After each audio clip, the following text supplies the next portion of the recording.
Bienvenidos, apreciados oyentes de Corazón Inmaculado. Soy Pedro Moreno.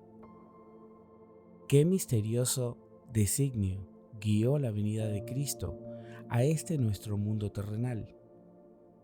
Se murmura en los corredores del tiempo que fue para salvar a la humanidad, mas surge la pregunta ineludible: ¿por qué no obró el Altísimo la salvación desde las alturas celestiales sin necesidad de descender o de enviar a su Hijo? ¿Cuál fue la razón de tal sacrificio, de esa encarnación en un mundo de dolores?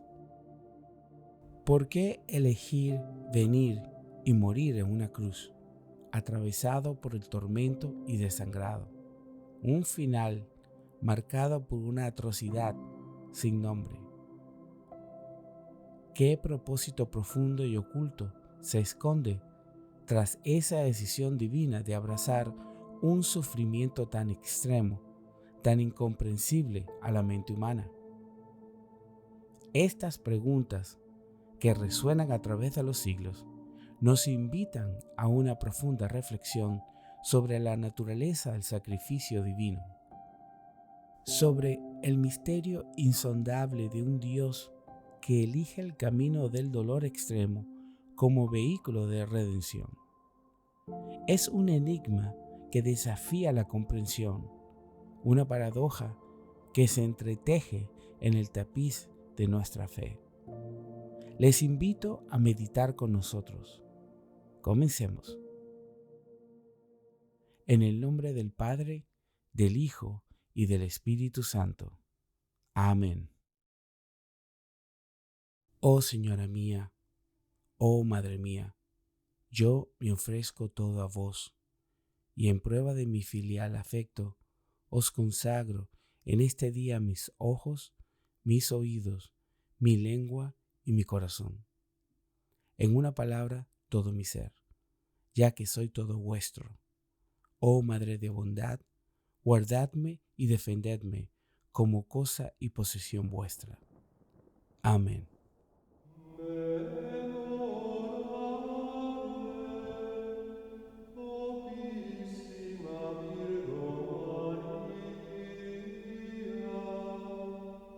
La razón por la cual Jesús vino al mundo tiene que ver con lo que la Iglesia ha enseñado como pecado original.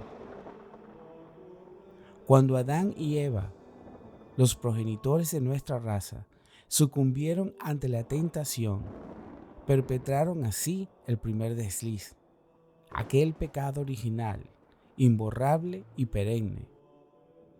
Inmersos en su nueva condición de caídos, no hallaron en sí mismos la fuerza ni el recurso para enmendar la magna falta cometida. Y así, su descendencia, la vasta humanidad que nos comprende a ti y a mí, heredó este legado imperecedero, incapaz también de redimirse por sí misma de la sombra perpetua de aquel pecado primigenio. Entre el hombre y Dios se extiende un abismo insondable, una brecha que desafía la comprensión humana. La primera transgresión, sea menuda o grave, importa menos que la realidad que encierra. La escena primigenia de Adán y Eva, desafiando el mandato divino por una manzana prohibida, puede parecer trivial al compararla con actos de maldad abismal, como condenar a un niño a las profundidades de un caldero de aceite hirviente. No obstante, fue aquella sutil desobediencia la que desencadenó con efectos insondables la capacidad del hombre para sumergirse en los más oscuros abismos del pecado. Resulta incomprensible, a primera vista, cómo una desobediencia aparentemente pueril pudo precipitar la caída del hombre. Pero no fue el acto mismo de desobedecer lo que cimentó esa separación sempiterna entre el hombre y su creador, ni lo que proporcionó sus consecuencias funestas, esa tendencia innata del hombre hacia pecados aún más terribles. En realidad, fue el objeto del pecado, Dios mismo, lo que estableció la ruptura. Son las faltas del hombre, medidas contra la inmaculada bondad de Dios, las que generan una fractura infinita. Por ende, bajo la mirada de la justicia divina, incluso la más leve de las transgresiones se contempla como un motivo de separación eterna, un eco resonante de aquel acto primordial. Permítanme reflexionar con un ejemplo. La agresión injustificada contra un hombre de 50 años sin duda se tiñe de una innegable vileza, pero la violencia ejercida sobre la frágil faz de un infante se eleva a la categoría de lo execrable. Se podría argumentar que el niño, en su pura inocencia, supera en virtud a cualquier adulto. Por lo tanto, cualquier acto que inflinja dolor a esta criatura inocente clama por una intervención inaplazable. Aunque reprensible es golpear a un adulto, este acto se torna aún más detestable cuando la víctima es un niño de escasos 5 años, cuya nobleza innata lo eleva por encima de la mera condición humana. Pero si volvemos la mirada hacia Dios, hallaremos que en comparación con ese niño, la divinidad es infinitamente más inocente, más bondadosa, más amorosa. Dios, en su santidad, es verdaderamente el manantial de todo lo que es noble, justo y digno. Él es, sin lugar a dudas, la fuente primigenia de esa pureza y nobleza que, aunque manifiestas en el niño, son finitas en su esencia. La rectitud de Dios transciende infinitamente la comprensión humana. Por ende, cualquier afrenta contra su naturaleza infinitamente buena es una atrocidad inimaginable. Nada que emane del ser humano, sea en pensamiento o en acción, podría jamás subsanar una transgresión cometida contra Dios. En la arena de lo humano, ningún esfuerzo, por más grandioso que sea, logra reparar la ofensa cometida contra Dios, esa entidad de naturaleza infinita. Ninguna criatura finita, ningún acto meramente humano posee la magnitud para redimir una falta de tal envergadura. Incluso los sacrificios del Antiguo Testamento, en su conjunto, palidecen ante la magnitud de la ofensa inferida. Nada de lo terrenal puede, por sí solo, restablecer la armonía perdida con el Padre.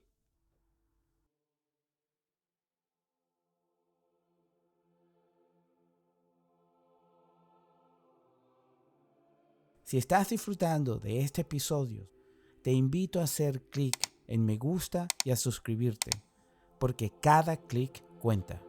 Al unirte, no solo te mantendrás al tanto de todo lo nuevo, sino que también serás parte fundamental para que este canal crezca y llegue a más y más personas.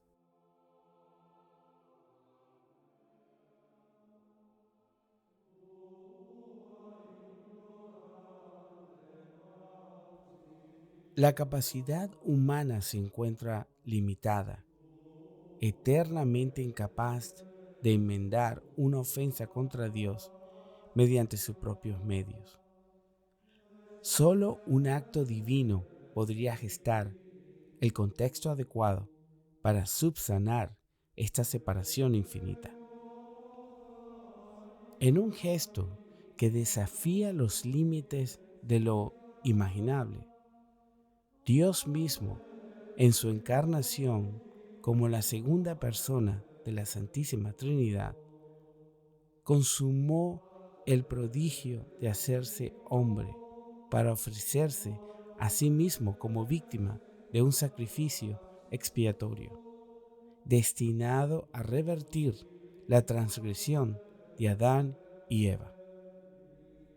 Solo Jesucristo, en su insondable amor, fue capaz de reconducir a la humanidad hacia el seno del Padre, y el tributo de este sacrificio fue su propia carne y sangre.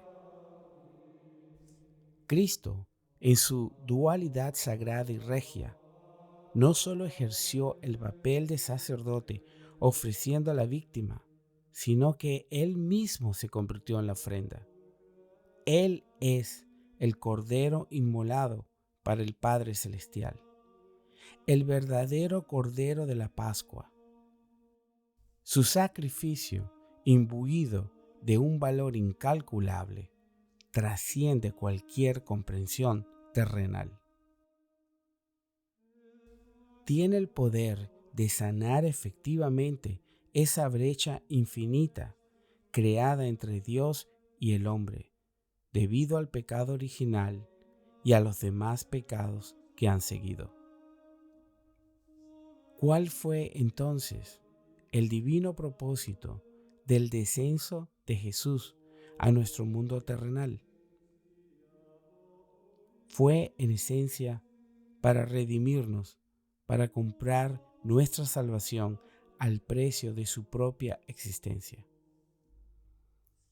Evocamos las palabras de San Pablo en el capítulo 5 de la epístola a los Romanos.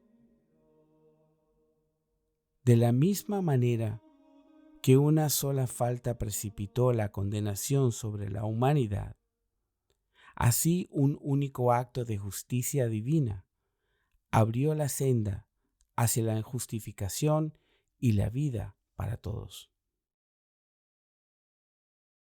Concluyamos con una oración elevada a Nuestra Señora, sede de la sabiduría. Oh Dios de insondable sabiduría, en tu infinito anhelo de restaurar la amistad perdida por el pecado, elegiste a la Santísima Virgen María como receptáculo y refugio de tu sabiduría. Imploramos por su intercesión que no sucumbamos a la sabiduría vanidosa de los arrogantes, sino que abracemos con humildad y devoción la sabiduría que nos has revelado. Por nuestro Señor Jesucristo, tu Hijo, que reina contigo en la unidad del Espíritu Santo, un solo Dios por toda la eternidad. Amén.